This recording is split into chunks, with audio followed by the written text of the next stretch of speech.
This is the state rock. This is the Roxbury Pudding Stone Conglomerate. Why is it the state rock? I don't know, but it's a great rock. Very soon we will saw these up at BU. We will slice it so thin that you can see through it in a microscope, okay? We're gonna break a rock. Rocks could be a boring subject, you know, it's inanimate, it's all around us. It's something that we all take for granted, honestly. We all take for granted. I'm always talking about with my friends, like, oh, I have this rock class, and they're like, we know, because I talk about it all the time. This is Earth's rocky materials, so it's about rocks and dirt. This class has a reputation. The students could take this class who are not even geology majors. They heard it's fun. I mean, this is a geologist, and he's got a video camera, and he's taking a picture. You know that ground is shaking. The earth is breaking, cracking. He's got earthquakes under his feet, and he's got lava coming right at him. Can you imagine the thrill? I walked in there and I didn't have a clue who any of these people were. And now it's like the weirdest little family who have like the weirdest granddad. It's a science of the earth. They're learning to read rocks, learning to talk to the rocks, and learning to listen to the rocks. Every rock has a story, but the rock can't tell its story. Our students can tell that story. Black tourmaline. Tourmaline and quartz both have pyro and piezoelectric properties. When you pressurize them, the electrons flow. When you heat them, electrons flow.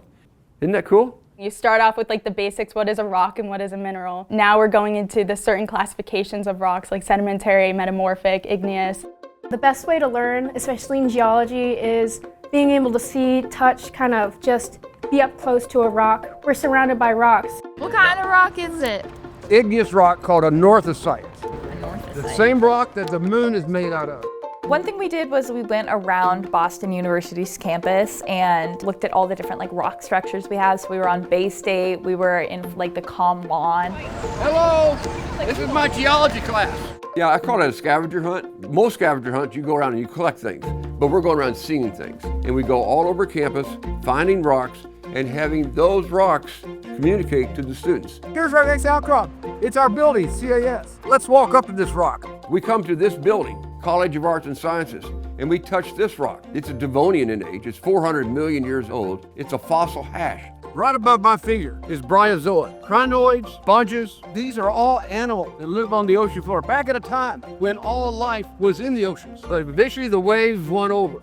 It broke it up into lots of little pieces, and then it turned into stone. It turned into stone. I love seeing evidence of life in the rocks. And if you were just walking by, you would never notice that, right? Getting out of the university into the field, this is integral to earth science courses all over the world, into the deserts, into the oceans, into the mountains, where the rocks are. This is the Blue Hills rhyolite, and the Blue Hills are called blue because there's an amphibole in this and a pyroxene that are blue, that formed in the Paleozoic era. Wow, as part of the Appalachian Mountains. Some of you were wanting to collect your own rock. Come up here and do it. Let's see you swing that rock hammer. Good, good, good. Good. Good. Swinging a hammer is so fun because it feels ridiculous, you know? But then like if you actually like get a chunk off a rock, you feel like a superhero. Like it was so fun. Oh my God, look at that. That's your rock right there. Every student gets their own rock and they bring that rock home and it's their personal project. We saw that rock into really thin slices so they can look through it in a microscope. I'm asking, what kind of rock is this? What is the texture of the minerals? What minerals are in that rock? How old is this rock? How did it form? And how is it related to the origin of the Appalachian Mountains? I had like huge imposter syndrome when I like started taking this class. I was a journalism major. Like I didn't really know how to use a microscope. By the time that we were working on our thin sections, I remember spinning the stage of the microscope and the like certain crystals were going like black and light and gray and light and black. And I was like, oh, that's extinction. That means it's quartz. And like I knew that in my head.